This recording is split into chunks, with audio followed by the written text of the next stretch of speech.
You're listening to the Whole Church Podcast, a proud member of the Anazal Podcast Network. Our efforts to educate and unite the church are made possible thanks to our sponsors on Patreon, Captivate, and Apple Podcast. You could join them on one of those networks, or you can support the show by making a one-time tip on our Captivate website down below in the show's description. St. Paul writes in Ephesians 4, verses 25 through 26, and then 31 through 32 in the New American Standard Bible. Therefore, ridding yourselves of falsehood, speak truth, each one of you with his neighbor, because we are parts of one another. Be angry, and yet do not sin. Do not let the sun go down on your anger. All bitterness, wrath, anger, clamor, and slander must be removed from you, along with all malice. Be kind to one another, compassionate, forgiving each other, just as God in Christ also has forgiven you. In this pericope of scripture, Paul is writing to the church at Ephesus about what it means to be the church. Here he's telling the church how to behave towards one another. And after this section, he's going to go on to discuss like families, how husbands treat their wives, all those kind of things. Dr. Thomas Jay Oord, how can we better and practically learn to speak truth, have a healthy relationship with anger, and forgive one another? The stuff that Paul is talking about here. How do we actually learn to do that? Well, you picked one of my favorite passages of Scripture this time. That passage ends up... So rare. Yeah. That section ends up, or transitions into chapter 5 with these remarkable words. Imitate God as dearly beloved children and live a life of love, like Jesus loved us. I think that the core of trying to make sense of all the advice that you just read from the Apostle Paul, of things you should not do and things that you should do, I think ultimately those come down to love. I'm always struck by the fact that in that list, he says it's okay to be angry, which I think is important, since I think we need to be angry at ourselves and others when we hurt one another. But I found in my own life that putting on those practices that you read and putting off the practices that are harmful, it's an ongoing thing. It's a thing that I have to make decisions about for myself, but also being a part of a community actually helps me, or can help me, doesn't always help me, can help me in that practice. And one of the reasons why I regularly attend a church. Yeah, that's good stuff.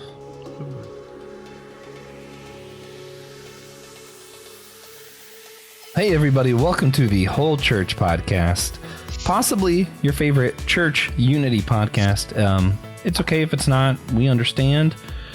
We have unity with all those other church unity podcasts too, probably, you know, assuming that the other unity podcasts are actually about unity.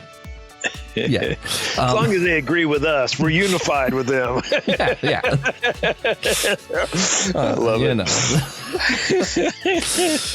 That's why we have the podcast. It's unity is a complicated subject, but we are here to talk with the one and only Dr. Thomas Jay Oord. TJ Tiberius, one Blackwell, my co-host, is allegedly going to be here soon, so you guys will get to hear from him. This is the first recording we've done this year, not the first episode out, but first time we've recorded this year. And we just kind of wanted to talk about stuff that me and TJ and maybe Dr. Oord has changed our mind on over the last, for us, the last 7 years. Dr. Oord's allowed to go back as far as he wants. If he's like, one time I changed my mind about whatever, we're just going to talk.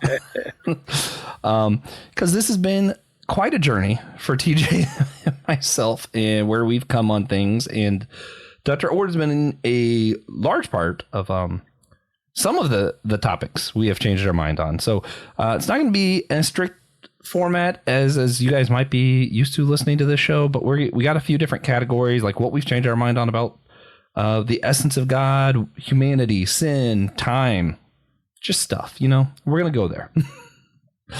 Before we do, I have to attempt to do TJ's parts that I'm bad at. So try to go to our website, purchase one of our t-shirts to promote our show. That's going to help raise money for all the podcasting needs. We got to go to Theology Beer Camp at some point. We got to keep paying people to post this on the, Spotify and Apple Podcast. Equipment, I need new equipment. There's lots of needs for podcasts. Buying a t-shirt helps, us fund those needs, and it helps get the word out about the fact that our show exists. So it's a twofer. It's huge. It's really helpful. I'm wearing one right now that's got the whole church podcast in 4 different languages. It's, I think I'm trying to remember all. I know Hebrew, Japanese, Aramaic. I'm not sure what the other one is. I'm forgetting right now. I think it's Ethiopian, but I think it's not called that. Anyway, lots of cool shirts. Check them out. They have in the description what they are. So if I can't remember, you guys can read. Ethiopian is probably Alhamrik. Yeah, that sounds right. Yeah. This is why we have to have people with doctors on to remind me what I'm trying to talk about. With that, though, we do have a favorite form of unity, or I do, is you can't be in disarray when you're being as silly as I like to be. So, starting off with a silly question. I'll go first, give you time to think about it. Hopefully TJ shows up during this part, and I can make him answer too. If you had to choose any one cartoon character as a teacher, who would you choose? See, it's been a minute since I wrote this question. I'm trying to see if I meant I guess it's an open question. I don't know if I'm looking for a cartoon character I think will actually educate me and make me better, or one that I just think would be entertaining if I had to be in a class. Could go either way. I'm gonna cheat and talk about something from my other podcast. Uncle Iroh from Avatar: The Last Airbender. We're doing an episode about him on Systematic Theology soon, so he's on my mind. He's got a little bit of that humor, He says, you're not supposed to cry about spilt tea, but it's just so sad. But and he also has those words of wisdom throughout the show that I think, even if he's not maybe the most head knowledgeable person, he's definitely got a lot of wisdom, and I think that's something I probably need the most help in. So I'm gonna go with Uncle Iroh. Dr. Oord, if you had to have a cartoon character as a teacher, who would you go with? Man, I don't know. I'm going to go with Olive Oil as a old throwback. Yeah. You know who Olive Oil is? Yeah, Popeye's girlfriend. Yeah. She always seems to know how to handle Popeye with his wild things he does. So she seems pretty wise to me. I'll be her student. I like it. TJ's not here yet, so I get to answer for him. He can't dispute. TJ's answer is going to be Princess Bubblegum from Adventure Time. She's a scientist who somehow knows how to create candy people out of nothing. Creation ex nihilo almost. She has a little bit of candy. Can make zombies, can cure zombies. She's like the ultimate scientist and gets no credit for it. So that's what TJ's going with. He's going to learn science with Princess Bubblegum. Yeah, he doesn't have a say. So I don't think he'd hate that answer though.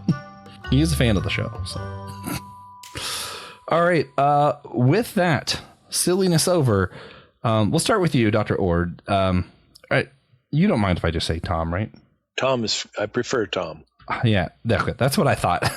It's it feels weird saying Dr. Oord, but on the podcast, I feel like I have to at least introduce you. All right, so Tom, let's start with yourself. What are some stuff that you've learned in the last 7 or more years that you think you have grown in yourself? Yeah. And now these have to be theologically oriented, or is that what you prefer at least? Just in general, if you have any, what are the big things that you think you've really changed your mind on in life? Yeah. If there are any, you could have been born correct about everything as far as I know. No, that's definitely not the case. Yeah. Well, I've been the last year, we were talking before the show started, I've been writing a Systematic Theology of Love. It's going to be 3 volumes. And the first volume should be out in March of this year, 2026. And that process has been a lot of fun. The kind of things I've learned, I wouldn't say they've changed my life radically or changed my, my theology radically, but there have been some surprises that maybe I'll share with you. Here's one of them. For the first chapter of this book, I'm making an argument. Well, I start off with this provocative sentence. this is the first book ever written called A Systematic Theology of Love. And then I say, that seems like really strange because, at least in the Christian tradition, many of us have said that love should be central. And yet no one's called a book A Systematic Theology of Love. And so that then prompted me to kind of explore reasons why love has been sidelined, forgotten, neglected. Mm-hmm. And a lot of that has to do with other themes that theologians have thought more important. But one of the things I did is I asked ChatGPT to give me a list of the 40 best-selling systematic theologies right now. I assume they drew mostly from Amazon, but probably other sources. And I was not surprised to find out that Wayne Grudem's is number one and has been for decades. Mm-hmm. But when I looked at the other 40 systematic theologies up there, all 40 of them were written by men, I think all white men, and all of them written from a Reformed evangelical perspective. And I thought to myself, well, no wonder so many people who are moderate, progressive, not white, not male, think that writing systematic theologies is something just white guys do if they're evangelicals. And so I didn't realize, one of the things I've learned then in the last year is that the enterprise that I'm doing, even though I am a white guy, I'm not a Reformed evangelical person, it's pretty unusual amongst theologians. Yeah. Do you think part of that is just because evangelical Reformed people are better marketers? It could be.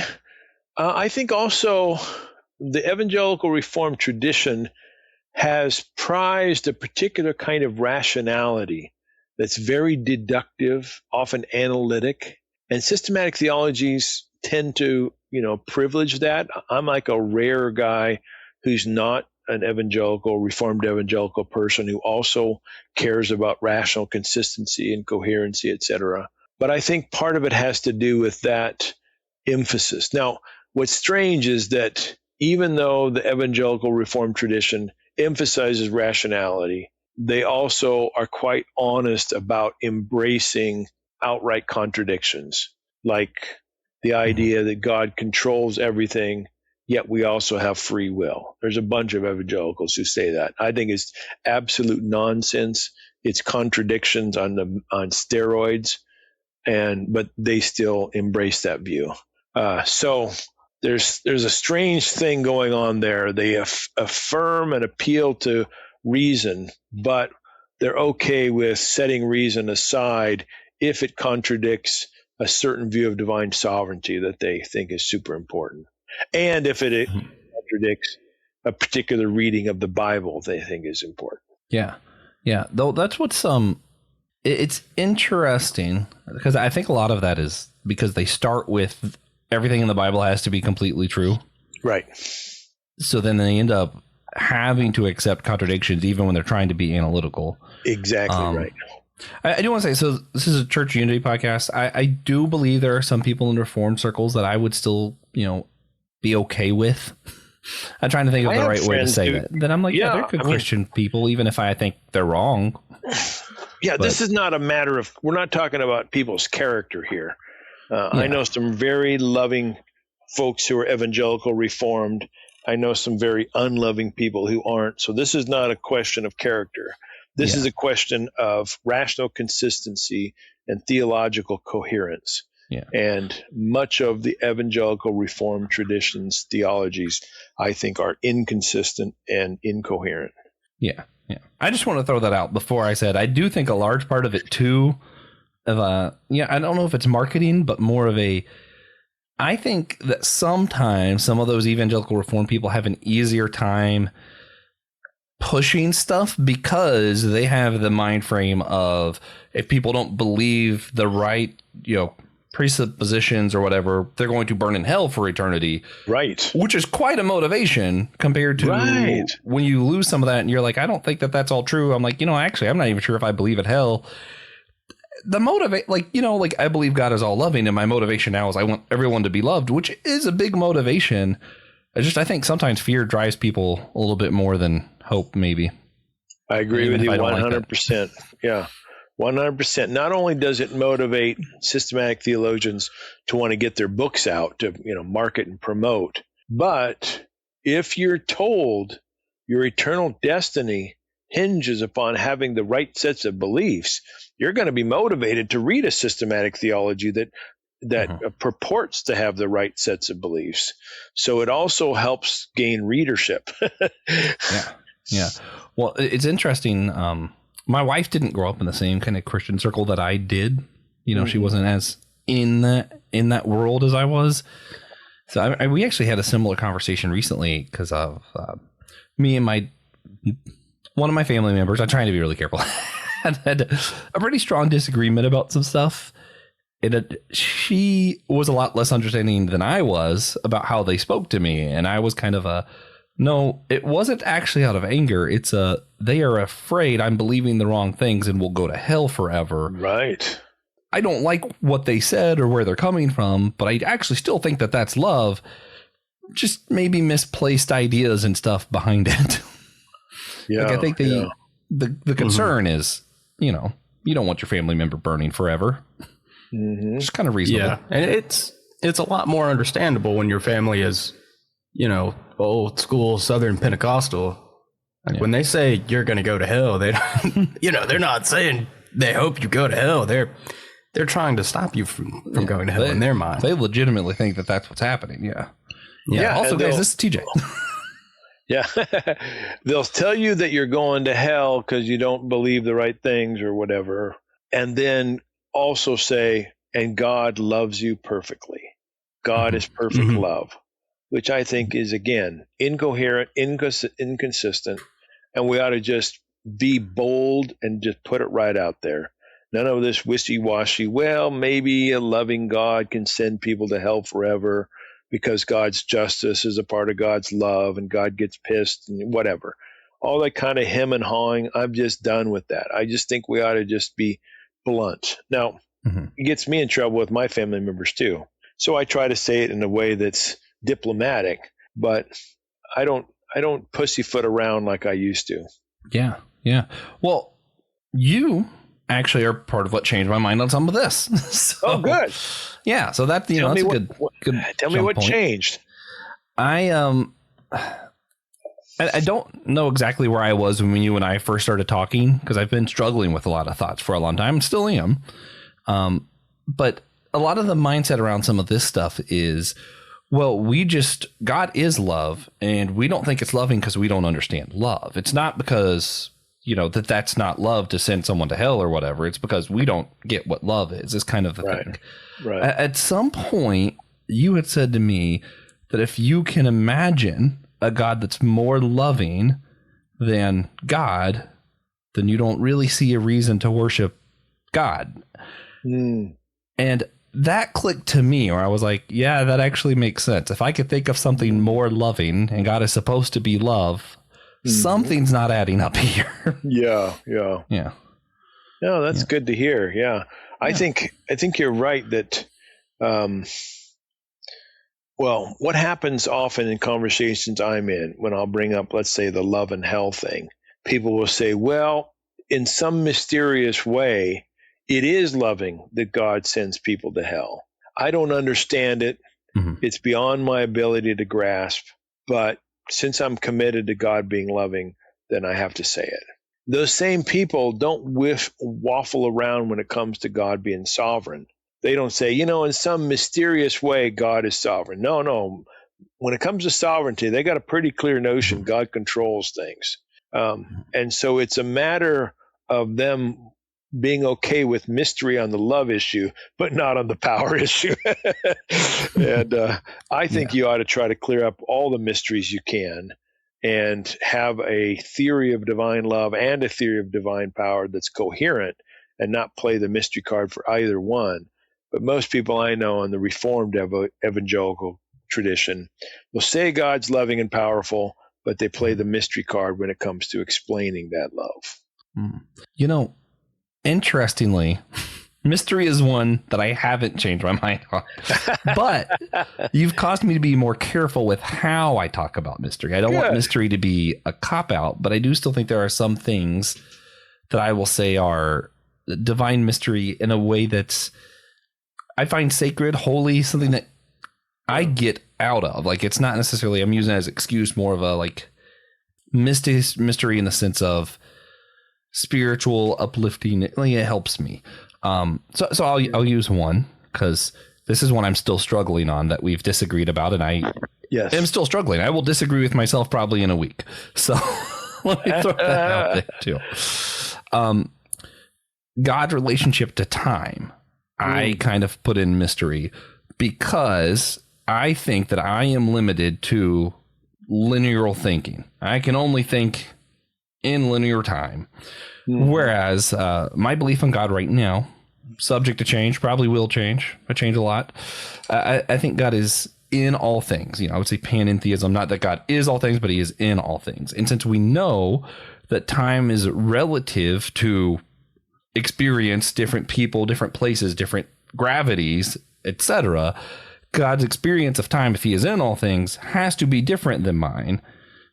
So I still put that to mystery, but I don't think it gets God off the hook for anything. It still doesn't allow him to know the future or in the future or anything, but I still have to think something about God is mystery to me, because I can't think in the same temporal frame that he would. Yeah. Yeah, interesting. I can't argue with that. There's a lot we could talk about with relativism and what that would look like if you were able to perceive that. And maybe when, we build a spaceship that can be near a black hole without getting torn apart, we can figure something like that out. Yeah. Just not yet. Although, for the silly question, you chose Princess Bubblegum as your teacher. She might be able to help you figure that one out.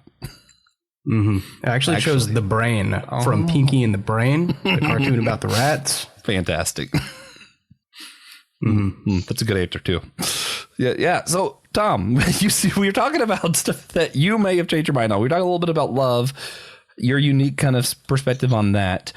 I'm curious, because we've had you on a few different times. One of the things I'm really curious about, having a daughter who identifies with the LGBTQ movement. Have you always been open when it comes to that kind of stuff, or was there a time that you weren't as open and you kind of learned differently? I changed my mind on queer issues in 1994, but I'm constantly learning new things and changing and adjusting. But I turned the corner in 94, and then it's been a matter of working out details ever since then. Yeah. I was queer, what we now would call queer affirming. We didn't say that back in those days, but I was queer affirming long before I had any kids. And my own child has come out only in the last few years. So, but what led you to change your mind? Love, of course. The only thing that really matters. Well, the mechanics of it were this. I was in seminary, and I was in a class that, as a project, you were supposed to put together like a curriculum for a lesson, like a Sunday school lesson or something. And I had wanted to get to the bottom of what in those days we called the homosexuality question. And I had a couple other friends who were also thinking a lot about it. So we decided for this class to put together a whole curriculum around that issue. And we used the Wesleyan quadrilateral, scripture, reason, experience, and tradition as the four lenses by which we would ask the questions about, again, in those days, homosexuality was the word we used. And it was in that process that I changed my mind, because I read scripture, I read testimonials, I thought about it, I looked at church history, and I just realized the arguments against full acceptance of queer people just are bad arguments. And they cherry pick scripture. They don't look at the whole drift and scope of scripture. They take a few passages and they interpret them a particular way. Yeah, so I changed my mind a long time ago. It took 30 years for me to get kicked out of the denomination. But yeah. Yeah, that's quite the run, though. Yeah, 30 years. I was going to put that down. But did you like talk about that with your group? It was like you're getting to the end of this project and you're like, hey guys, I don't think queer people are evil anymore. Yeah, and they agreed with me. So we came down at the end of that. The three of us all decided, yep, we're going to be, again, we didn't use this language then, but queer affirming. So when we wrote the curriculum, we said we aimed it so you had two options at the end.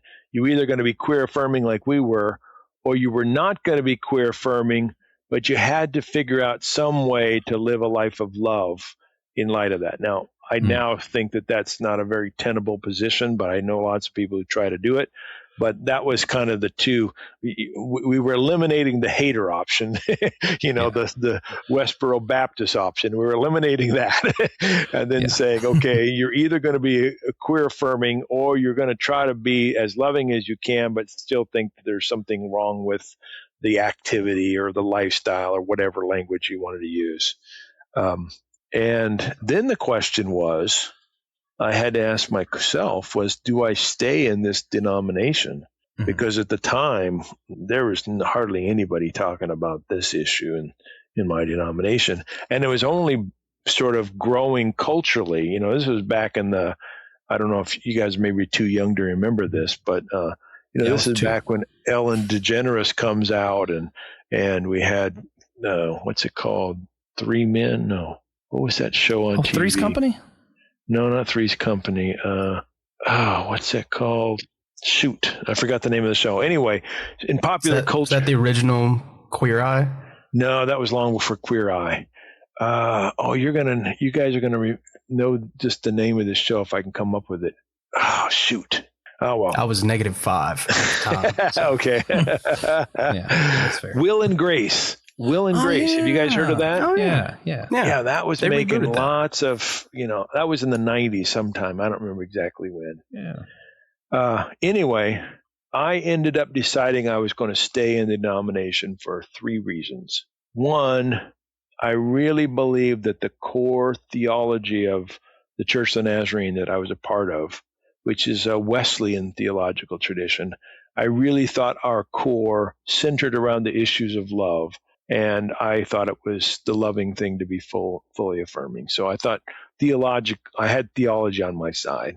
Secondly, I started to realize there were other scholars in the denomination who thought like I did. They were just really quiet about it. So I thought, well, maybe I could become a part of, a growing movement that would make change. And third, I wanted to be a theologian in a Christian university. And I knew there would be students coming in asking questions about sexuality. And I thought, well, that I could be uniquely positioned to help some people in that scenario. And I did help people, over the 20-some years I was in Christian higher ed. So I stayed in the denomination for those reasons and eventually got kicked out.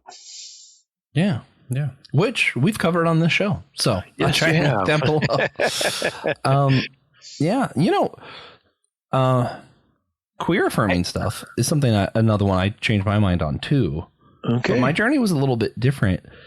I had got to the loving thing and all of that, I think, pretty early on, but I had grown up and for a long time still held to inerrancy with scripture stuff. Yeah. And I kept the way that I read the Bible and I tried to interpret it, I was like, there's a lot of places where they try to use this about same-sex relationships that I think are just wrong, that's not what the passage is about. Yeah. But there was at least one or two that I was like, I think that is actually what this is talking about. So I couldn't be there, but I really wanted to be. Right. And I think it was actually a conversation we had on this show with Pete Enns that made me go, I don't think I'm actually an inerrantist anyway. Because he was talking about it. He was like, if you think about it, you're saying this is what inerrancy is. That means you believe these things. And he's laying it out. And I'm like, oh, I'm not. I just feel like that word to me was sacred. So I felt like I had to keep something that I was still in inerrance. And then once I let go of that having to be something sacred that I had to believe, It kind of let me change my mind on that, and it felt really good. I was really happy to be able to. Well, that's cool. Yeah. I once had a student who was an inerrantist but was queer affirming, and I kind of pushed him on. I thought, now how do you get there? And it turns out he had read some of the passages, like the Romans chapter 1 passage about man not lying with a man, woman with a woman, and the Leviticus passage of man not lying with a man, whatever. And he had in his mind said, okay, that's God's word. It's inerrant, but it's for that time of day and not for us here and now. So he kept inerrancy, but did this juggling of deciding some passages are context specific and not universal, which I don't I mean, I think he's right that there are context specific passages, but it's an interesting thing to do. I think you got to give up on inerrancy too, but yeah. What's funny, I actually, with the Leviticus ones, will probably agree on that point, because both of the times it talks about it in Leviticus, it's in a series of laws being addressed to the Israelites after talking about why they're not supposed to be like another nation people. And what we know about those other nation peoples is they were using sex as a form of dominance, of showing authority. And I'm like, yeah, I think in that context, what he's actually saying is we're not using sex in this way. And I think we can be more general instead of specific with that reading. So I think for a long time, I was like, yeah, Leviticus, that we don't need that to be about that. Sodom, Ezekiel tells us, isn't about that. Right. But then you have that Romans 1. And I don't think there's a way, if you're going to stay inerrant, to read Romans 1 and that not just straight up say this stuff is wrong. Yeah. Well, what my friend did was, or my student did, was read biblical scholars who said that Paul had in mind older men, younger boy sexual relationships, or older woman, younger woman. I've heard about that too. So pederasty, basically. And that was common in the Roman times. So you could envision that being about something that I'm also against. I don't think, I'm against that sort We're of all thing. here against pedophilia. Sorry, Donald Trump, if you're listening. We can say that. I love it. But I think there's good reason to give up on inerrancy too. So, yeah. But maybe you don't have to for that one. I don't know. Yeah. Okay. Well, I know something I changed my mind on. Yes. This is going to go back to what we were talking about earlier on mystery. I don't know that I changed my mind, but conversations with you guys and with others made me realize I needed to be more specific on what I mean by my suspicion of mystery and what I can affirm in terms of mystery. And so in writing this systematic theology, I've got a whole chapter on that. And so you guys are partly to be credited with helping me clarify my thoughts on it. I mean, good. Yeah. Anything that'll let us get more pedantic. That's what I'm a fan of. That's where I want to go. He's actually going to start another just pedantic podcast. It's all that it is. We'll talk as the pedantry. It's funny. I do think my relationship with you, one of the biggest things, other than the stuff I've actually changed my mind on, is a lot of that clarifying stuff of like, I think that technically I probably still believe in omnipotence, omniscience, etc. But I will no longer use those words because of what most people think you mean by that. So I'm going to say omnipotent. Again, I'm going to, if I think God is in all things, that to me is all powerful. But the problem is if most people think all powerful, they think that means you can do anything. That's not what I mean. So like if I had a lion is powerful enough to turn the light on and off. That does not mean the lion is going to turn the light switch on and off. So that's where I'm at, but that's where I won't use those words because I think what people think I mean and what I think I mean might be two different things. So I'm like, maybe I just won't use those words. Well, let me push you a little on that, if you don't mind. Yeah. You said God is in all things. That sounds like the kind of language most people would use for God being either omnipresent or a panentheist. But you're using that language for omnipotence. So how are you thinking about that? Yeah, I'm thinking more panentheism, but to me, if God is in all things and has a part in all things, that feels like it would also be all power, because like what power exists outside of all things? I'm not really sure. But that's you're in my experience, but I have power to decide lots of things that you don't decide for me. So you can be in my experience, but not have all the power. Why not say that? Yeah.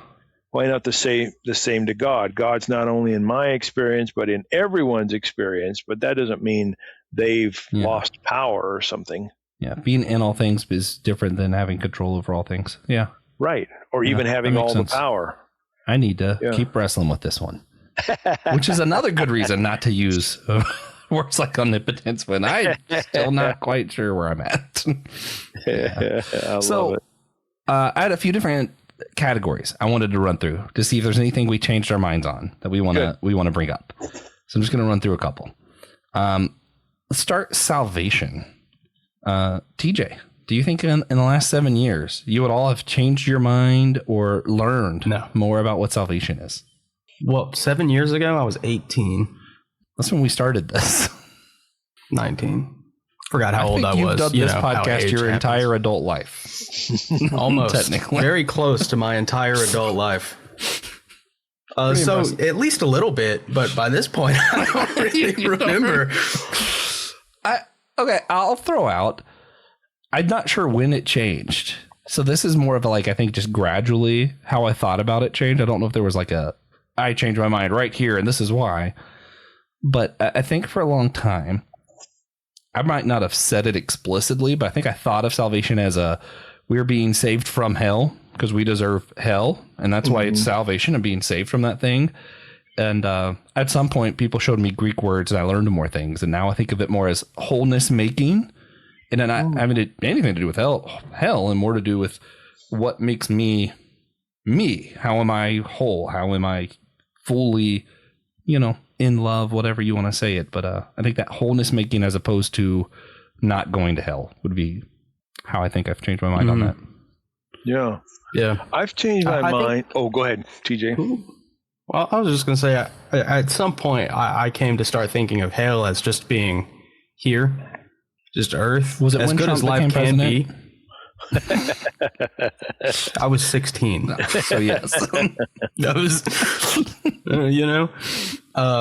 but I was 17. I voted in that election for whatever that counted for. And where was I? This is hell. And as good as life can be on earth, it's just so much worse than heaven that this is hell.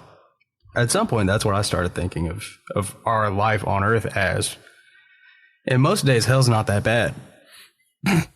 That's a fun quote. Most days, hell's not that bad.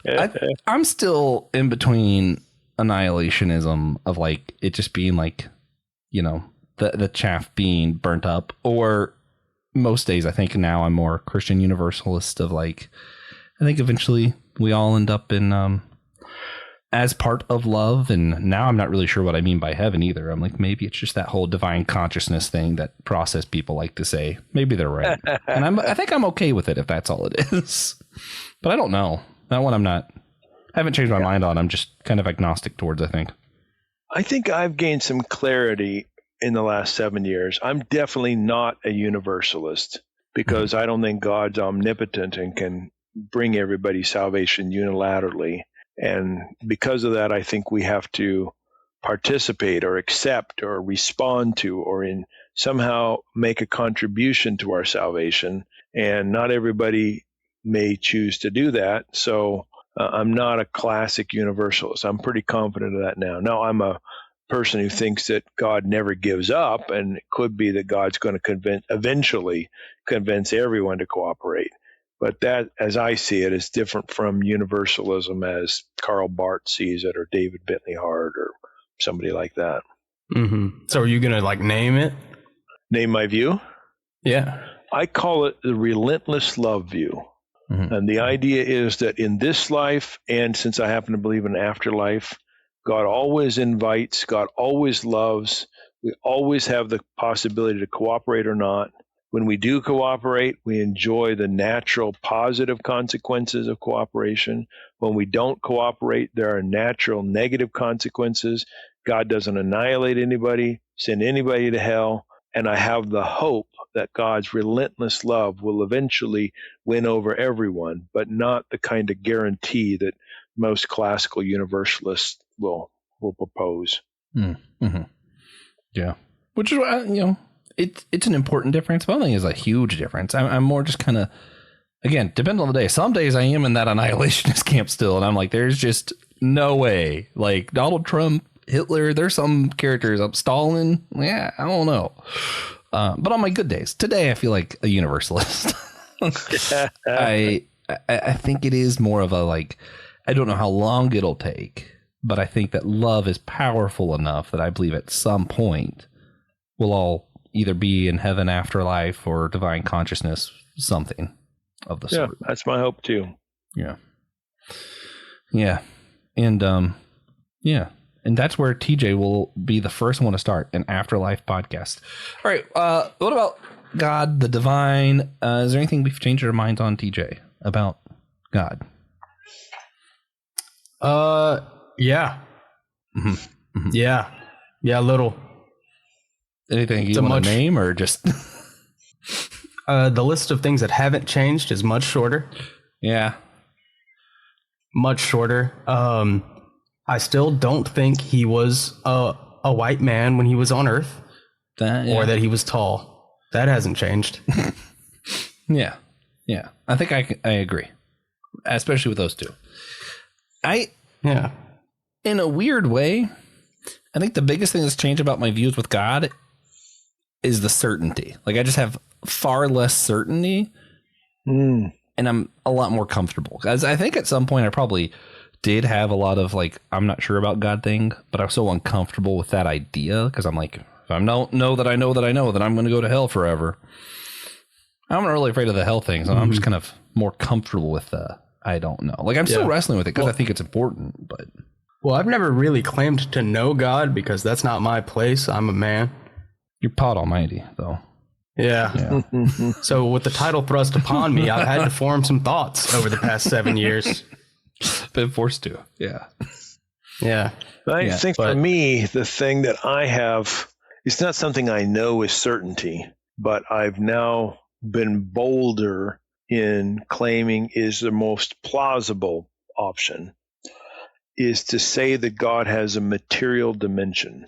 99% of theologians would agree with Thomas Aquinas, who calls God immaterial. And I think God has both a material and a mental dimension, even though God's invisible and God's a universal spirit. And that idea has been helpful to me as I conceptualize how God might interact with us who have a material dimension as well. So that might seem kind of obscure, but that's kind of one of the things I don't know if I first had that idea in the last 7 years, but it's become something I've been more embracing more. Yeah, that's one of the ones that I'm struggling a lot with, as the materialness of God, because I like this panentheism idea that God is in all things, but that does confine God to time, even if it be different than how I'm experiencing time. And for some reason, something about that I just don't like. So I love the way. I don't know. I don't like that. I love the verb you have in that sentence that confines God to time. How about we say other people are confining God to being outside of time? Yeah, it's interesting. You were the word confined. That's a restriction. Why think of that as a restriction, and being timeless is not a restriction? Yeah. We can't perceive timelessness, which is another good reason not to believe in it. That's fair. Maybe the existence outside of time isn't real, which is a huge change for me, because over a long time I would just say the time's not real. Yeah. Mm-hmm. And I think I remember that. Yeah, I think I would still probably say something similar. I would say time's not real the way that people think about it. Yeah. Get out of town. You don't think time is real? I don't believe you. It's real. 1 second. It's real. I just don't think it's real the same way. We're having this thing at 2:30. You said you think time is real because you wanted me to be here at 2:30. You should have heard him for the past like 20 years. Yeah. I think he's a hypocrite. Let me put that on this podcast. Josh is a hypocrite. He says there is no time, but wants his guests to be at a particular time on the show. I have changed to thinking that time's just not real the way people think about it. I believe that given our particular place and matter, that you and I perceive time the same so that we can talk about it in a way that makes sense. But if you were closer to a black hole or something else, we probably couldn't have a conversation of, hey, in an hour, let's do this, because that would mean two different things to both of us. Well, the problem is that whether or not time is real, clocks are. But clocks do exist, function and we can follow a differently clock. in different space and situations. So an hour passing on a clock here is different than an hour passing on a clock in space. Yeah. So one of you will be late. Yeah, but like that's just time isn't like a fixed thing that just exists. No. Well, I agree with you on that. I don't think time is a thing out there in the world that exists. Augustine even said that, even though Augustine's, I think, one of the worst theologians in history when it comes to time. But at least he was right in saying time isn't a thing. But I think you're a hypocrite, Joshua, if you waffle about the reality of time and yet live your life. In fact, inevitably live your life as if time is real. You're being a hypocrite. How's that for being strong here? Oh, that's not the first time you've said that on this show, I think. That's fine. It's my way of saying, don't you think you ought to have a theology that matches the way you inevitably live? And you inevitably live as if time is real. So why not have a theology that matches that? Yeah. I mean, I will cede that time is real, just not the way that we typically think about it. Well, okay. Yeah. That's just Time is like a pair of spandex shorts. and life is like a fart. With that, what about sin? Is there anything we've changed our mind on regarding sin? I don't think so. I'm thinking sin, though, to me, it's less of like a dogmatic, did you break the rules or not? I think subconsciously I probably felt that way for a while. I'm trying to think of what it was that Paul Tillich said. Reading Paul Tillich a couple of years ago had me appreciate this idea better, because it wasn't as much a did you commit a sin and more of a well, he links sin with anxiety an awful lot. Anxiety is a huge category for Paul Tillich. Yeah. I felt like it had more to do with not being whole. There we go. So I could tie it back to the salvation thing. I don't think he used that language, but I think that probably is closer to what I'm thinking. It just has more to do with, are you participating in love? Are you, I'm really struggling to try to remember that thing that I liked that Paul Tillich said, but it's just not coming to mind. Yeah, for me, sin is failing to love when we ought to be loving. And so, but I've thought that for 20 years or more, longer than that, probably 30 years. Probably more than that. Mm-hmm. I bet I've thought that for 45 years. I think I was a teenager, I thought of that. So I don't know that my doctrine of sin has changed much in the last 7 years. I have to think about that. Yeah. It's interesting you say it in that way, because that's kind of how I was raised, but not about sin. My dad always said that if you can help someone, you should. Did he also say with great responsibility, great power comes great responsibility? Or he didn't. He also hasn't been shot. That's good. I'm glad about that. Yeah. I think he's been stabbed, but he lived. Yeah, that is good.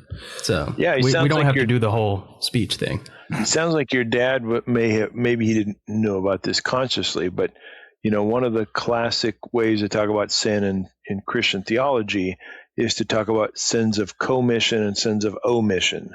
So when your dad says, if you have the ability to help someone you don't, that's still a sin. Well, that's a sin of omission. You didn't do what you ought to do given the circumstances.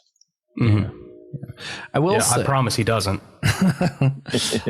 I do think, listen, the last thing that I think I've changed my mind on. I think that I've changed. I don't know if this was in the last 7 years or if it was before that. The idea that I grew up with was that you could sin and not know it. So that was like, the sacrifices in the Old Testament is like, oh, they didn't know they sinned, so they had to make a sacrifice, and you had to like always be praying because you might have not known that you sinned and you could die and go to hell at any moment kind of deal. That's right. God's going to, yeah. Or even if you said something incorrect, but you thought you were telling the truth, but you were wrong, and being wrong is the same as a lie, so you're going to go to hell. That was a big one.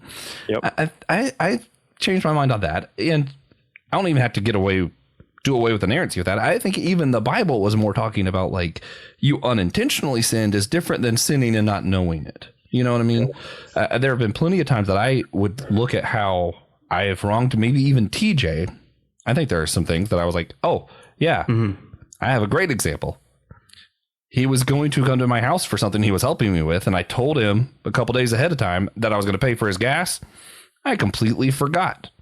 I would say that was an unintentional sin because in that moment I was meant to show him love because he was doing something for me, and I dropped the ball. So I wouldn't think that I don't remember. I think this was like a year ago. I'm pretty sure usually I just say, don't worry about it. Yeah, probably. I get like 30 something miles a gallon.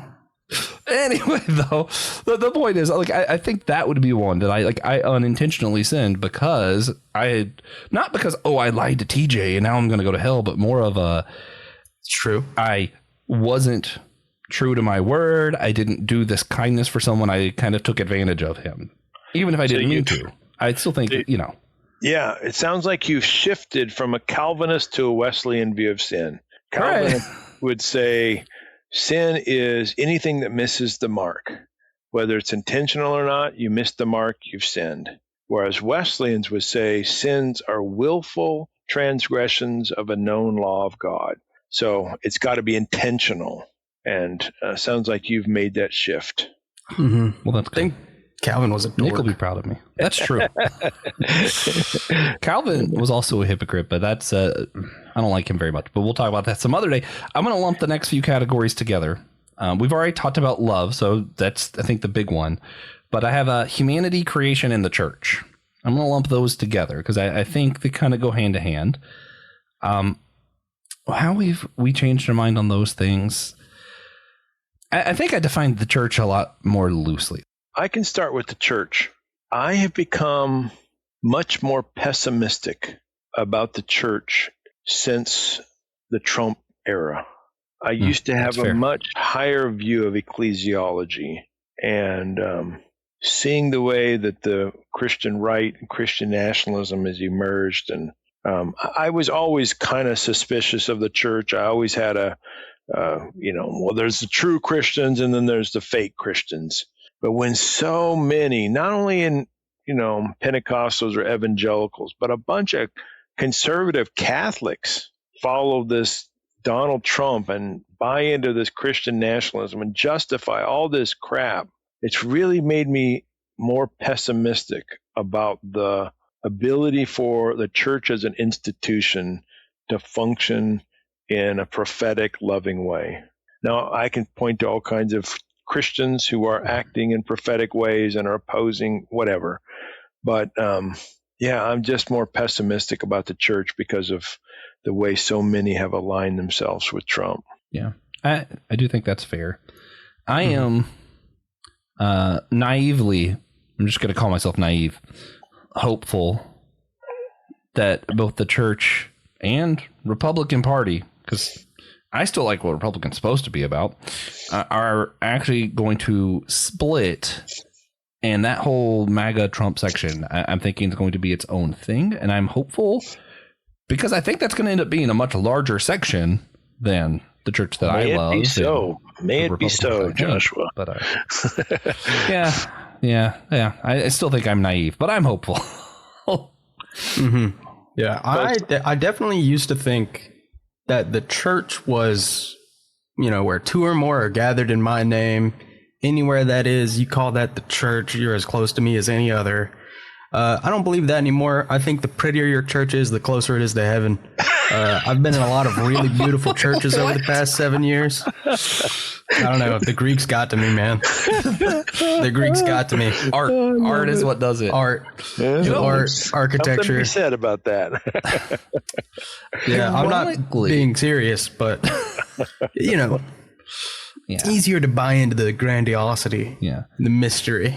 Well, I'm kind of interested how you'd answer this. I think my definition of church has gotten far looser, because it used to be you have to affirm a certain creed, or I would be like, okay, so maybe you got to believe Jesus and do that. And I think I've come to just more of a point of those who are in love that's probably more how I define the church, even if they're not necessarily using the name Jesus. Because I think what I mean when I say church is I'm thinking of those who are doing, this is going to be a fun callback to before we recorded, I'm sorry, the will of God. So I'm thinking of who is doing the work of love, and that's who I want to have unity with. And I don't think those are always people who are saying Jesus, Jesus, Jesus, or will agree with me on the creed. But yeah, so I feel like I've gotten looser in some ways. In some ways, there are probably a lot of people I used to be like, I would consider them Christians, and now I'm like, yeah, they believe the right things, but they don't seem very loving to me. So I'm not sure that I would, and I don't want to do the true Scotsman kind of argument, because, that's just how I'm defined. Probably would distinguish between church and Christian. I think there's a lot of people who are, I would still have to say are Christian, because I don't want to be, oh, that's not a real Christian, because I hate those kind of arguments. I'm not trying to do that. It's just that's not who I'm trying to have unity with. Yeah. Yeah. And it's easy to say, or even to believe in something and not act it out, Yeah. Which goes back to the Donald Trump stuff. Yeah. If there's no acts, there's no works. What are you believing? What is belief for you if it's not showing in your actions? Yeah. It's really hard to know who counts as Christian and what counts as the church. I haven't figured those out myself. If you do it on love, which I'm very inclined to do, like Joshua, then, lots of Buddhists and atheists or Christians are a part of the church. And it seems like you start to lose any kind of meaning for those words if that's the case. So I don't know how to make sense of all that. That's my biggest challenge too. I half jokingly tell my one friend who's an atheist that he's the best Christian I know. Yeah. And it's a joke in the sense that he's not a Christian, but also me and him have talked enough, and TJ also, that we're like, legitimately, if we think of like Christian as those who are acting like Christ, he's probably actually is the best Christian I know. Even though he would not call himself a Christian, so I would respect him and also not call him a Christian, except for in joking ways and on podcasts where everybody hears. Yeah, most of the people who I find it easy to define as Christian usually prefer to go by Chris. So. Good line, TJ. Can I make things uncomfortable for you, Joshua, again, and others who are listening to this podcast? Oh, I love that.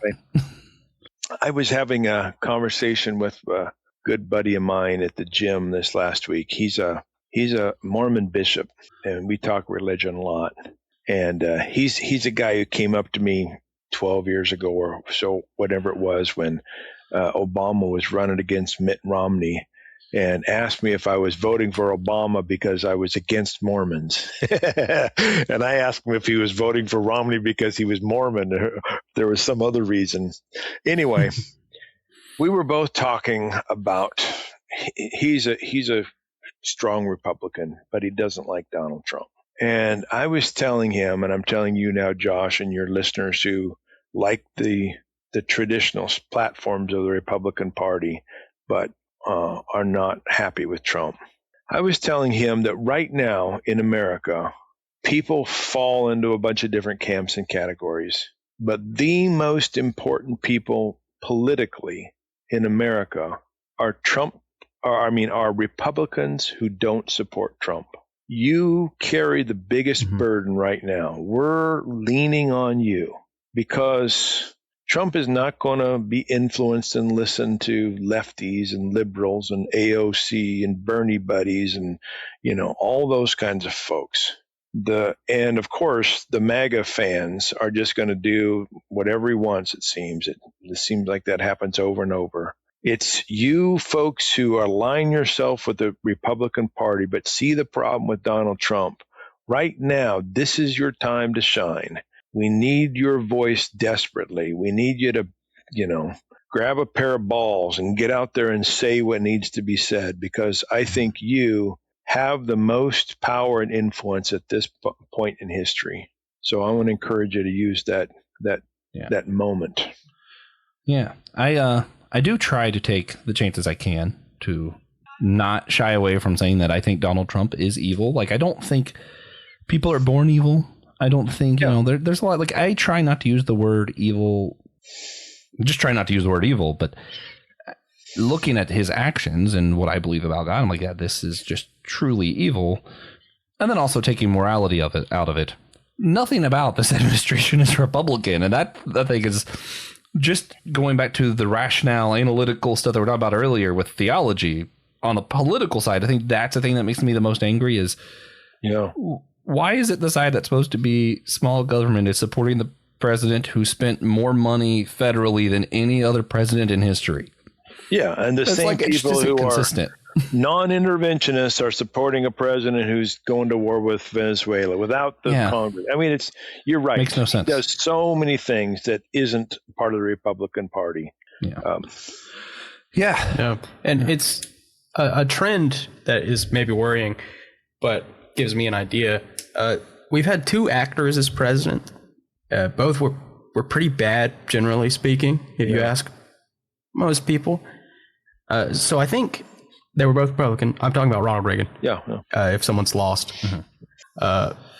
And the Celebrity Apprentice star, Donald Trump.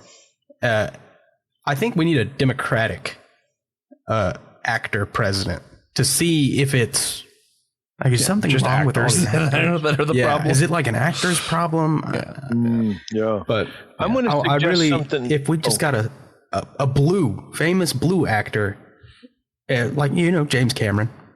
I'm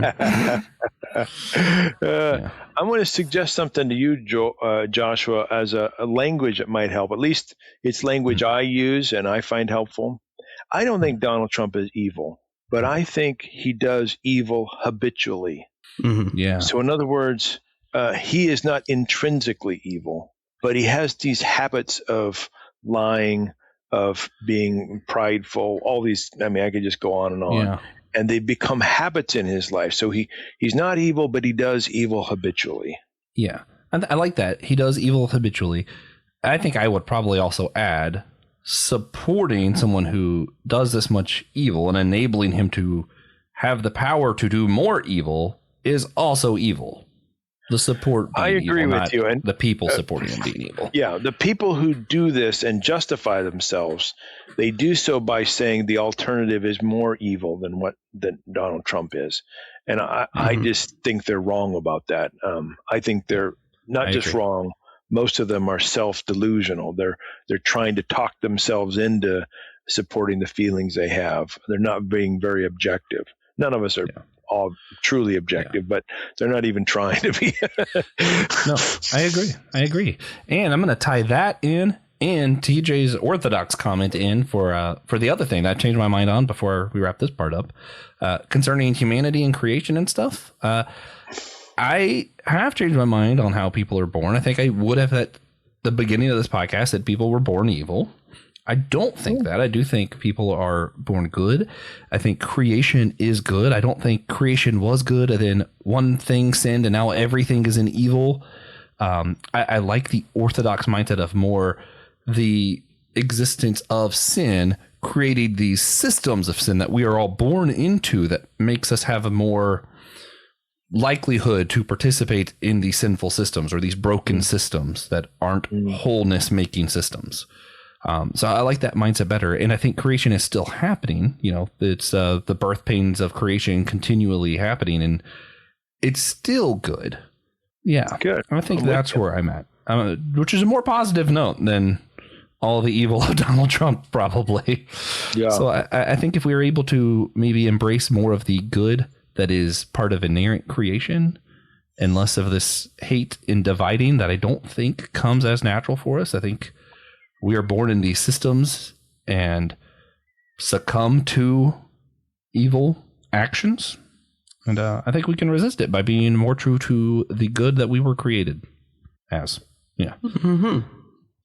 Yeah. I'm with you on that one. I think we're always intrinsically good, but we always have the capacity to do good or evil. Yeah. And we're influenced heavily by our environments and systems. So yeah, I'm with you 100%. Awesome. TJ, any other thing you change your mind on? As far as creation goes, I wouldn't say so. Broad strokes purposes, I've pretty much always believed that God caused the Big Bang, and everything in between now and then, minor details. As far as I'm concerned. Really inconsequential thing I've changed my mind on, actually. I think this has to do with humanity. Breastfeeding in public. Changed my mind on that one. I used to think of it more as like, other bodily functions, using the restroom and stuff. I had a friend who was like, yeah, why wouldn't you think of it more as like sneezing, eating in public? And that does make a lot more sense. So, yeah, changed my mind on that one, just from a pretty clear argument. I've changed my mind that I used to think of Jack Black as a kind of poser musician, but now I think he's legit. I mean, he's really got a voice. He's really come on. So that's a change. Yeah. Peaches. Yeah. Yeah, and like Tenacious D. That's right. So most people who run podcasts or do public speaking seem to rarely mention times that they were wrong or change their minds, which is usually the same as being wrong. But let's talk about why that might be and why it is important that we can change our minds and admit when we've been wrong in the past. Tom, have you ever been wrong about anything ever? Someone say no. Wrong about things just today. Yeah.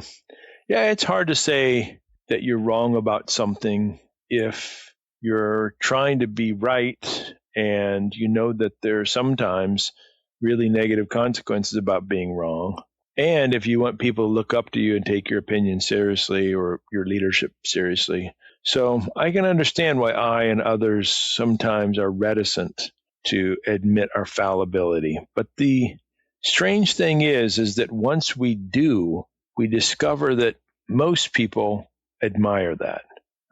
If only Donald Trump would learn this lesson, if he would realize that saying I'm wrong is a sign of strength, I think that would be a really healthy move for him. At least I've found that the case in my life and the life of many other people. Yeah. And I do get why it can be scary, because you don't want people to think you're trustworthy and not a hypocrite. And right. I think you only come off as a hypocrite if you just change your mind and never address that you used to be wrong. Then I think you do come off as a hypocrite. Yeah. You gotta at least address it. Yeah. So, Tom, I know you're about to go. You got a little bit of time. I gotta get going. Yep. Real quick before we go, we always like to ask if there's something practical people could do for church unity, or Christian unity, or just unity in general. Since we both agree that it's hard to define church or Christian, what do you think is something that people could do that would help us better come together? My goodness. I think what might help me be more sympathetic toward others, be more united toward them, is remind myself of my own flaws and failures, and then that allows me to have more empathy for others and their flaws and failures, including what I think are their flawed ways of thinking. So that's one thing I would suggest. Also, before I go, I didn't think of this before we got started, but I'd like to invite you guys and your listeners to be a part of a upcoming online conference called Open and Relational Theology Online. It's February 12th through 14th, and we're looking at about 24 books written in the last year on open and relational theology, all kinds of different subjects. Maybe I'll give you the link and you can put it in the show notes. Yeah, that'd be awesome. Cool. That'd be awesome. Yeah, thanks for the opportunity to chat. Yeah, and thank you for helping, at least helping me change my mind some over the last couple of years. I really appreciate it. Well, I can say the same for you guys. Awesome. Well, it's good to see you again, Tom. Hopefully it won't be too long. All right. See you later. All right. Bye. Bye, Tom. So, TJ, what do you think would change in the world if everybody did exactly what Tom said? Nothing would change in the world. Nothing ever. Yeah, he was wrong.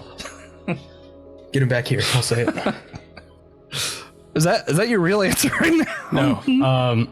I think the church and the world at large would, unify. I had to say it. That's what the question was. But it would get easier to live. Well, maybe an answer Tom would be really proud of. I think we'd see less Donald Trumps in the world, or less success of people who behave in that way. Because I think a lot of, not just politics, but you have pastors and a lot of different leaders who thrive off of this polarization, making enemies out of somebody. And I kind of feel like we'd see less of that. That's what I'm thinking. Mm-hmm. Yeah.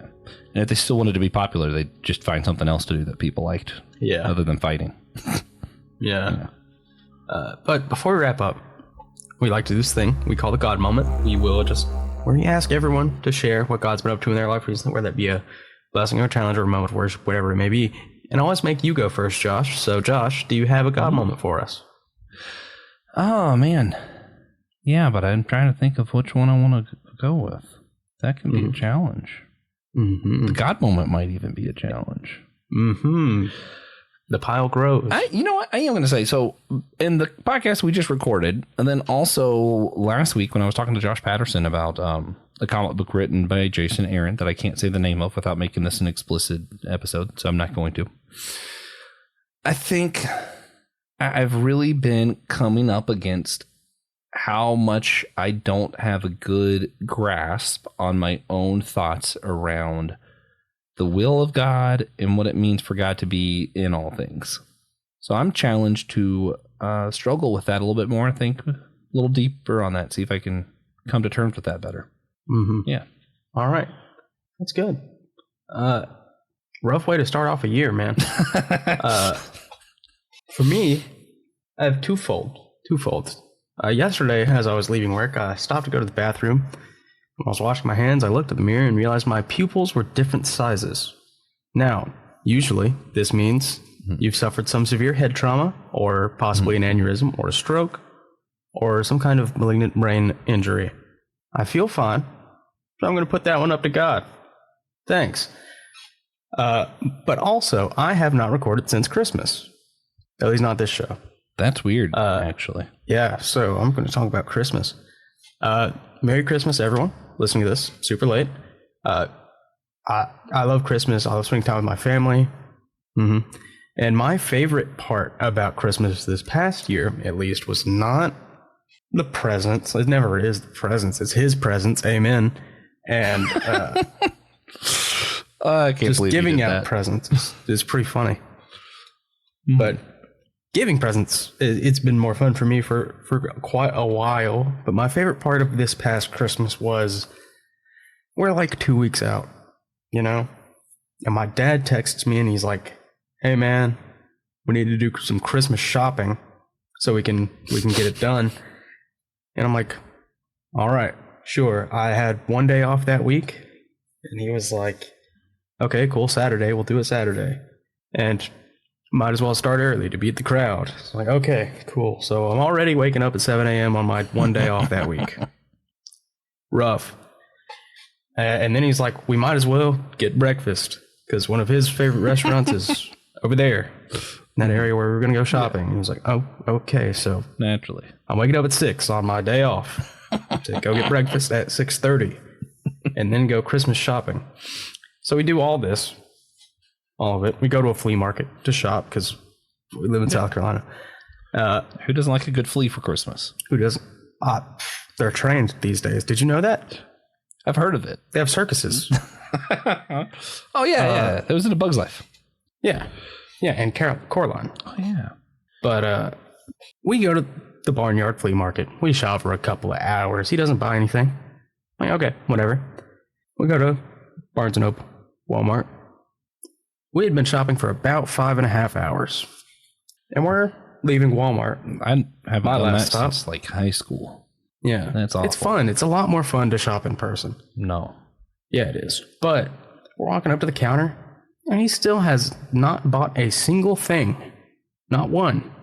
So as we're walking to the counter, the self-checkout, because who has real cashiers these days, I say, you didn't need to buy any presents? He said, no, I finished shopping a couple weeks ago. I love this story. This is awesome. Yeah. So I think he just really wanted to spend some time together and watch me shop for several hours. That was my favorite part of Christmas. What, non-ironically, that was your favorite part? Yeah, I think it was. That doesn't sound fun at all. No, it was pretty fun. It's really funny. That is pretty It's hilarious. That's great. So funny. Also, I found out what a Barbie dream house looks like in person. I still haven't seen one of those. Dude. Huge? They're crazy. They're huge. Man. It's my height. Well. Which isn't that big, but that's big for a dollhouse. So. That is pretty crazy. If you like this episode, please consider sharing with a friend. Share with an enemy. Share with your cousins. Share with Especially your cousins. Late Christmas spirit and whatnot. Yeah. Go to our website, purchase one of our t-shirts to promote our show. I thought I was wearing one. I'm not. Help us raise money. He is. Help us raise money for our podcasting needs and to let others know about the importance of our mission to educate and unite the modern church. My personal favorite shirt, however, I don't remember what it's called. I never do, but it's very plain. It's very normal. It just says the whole church podcast on it. Is it the TJ quote on the back? Is that ours? Yeah. Okay, I couldn't remember if that was for ours or for it's both. Systematic Both Theology. of them have that. It's the same joke. It's wonderful. People should go check it out. That's my favorite what the one. joke is. That's my favorite one. Yeah. Logo on the sleeve. It's a good shirt. Yeah. Also, consider checking out the other shows on the Honest Podcast Network. You can listen to The Homily with Pastor Chill Will from Chapel Hill. You can listen to Let Nothing Move You with Brandon Knight. Or Mind Seminary Life also with Brandon Knight. But I think I just said that. Did I say it backwards? Let Nothing Move You, Christian Ashley, My Seminary Life with Brandon Knight. Yeah. That's what I meant. Yeah. Yeah, okay, so we hope you did enjoy it. Coming up, we're going to have on Russ Petrus of Future Church of Catholic Women Pray to discuss recent decisions by the Catholic Church and where his organizations may be heading. And after that, we're going to be having Eric Nevins back on the show to discuss the state of Christian podcasts in 2026. Then we're going to have on Andrew Fouts returning to the show to discuss Christian persecution around the world and what Open Door Canada is doing to help. And finally, at the end of season 1, Francis Chan is going to be on the show. And now, Josh, I'm not sure if you know this. He doesn't know, but I'm not sure if you are aware of this, but One Piece is going to be a seasonal anime now. Yeah. Yeah, so we're kind of just following in Oda's footsteps. Yeah. Yeah. We're just going to have the same length of season 1. Yeah. Yeah. Yeah, we're getting close.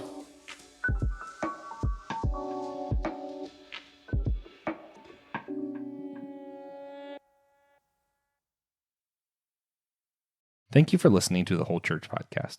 We hope you enjoyed the show. Remember, you can always sponsor our efforts to educate and unite the church on Captivate, Patreon, or Apple Podcast.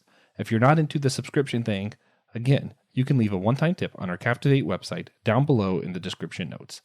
Thank you again, and please come back next week.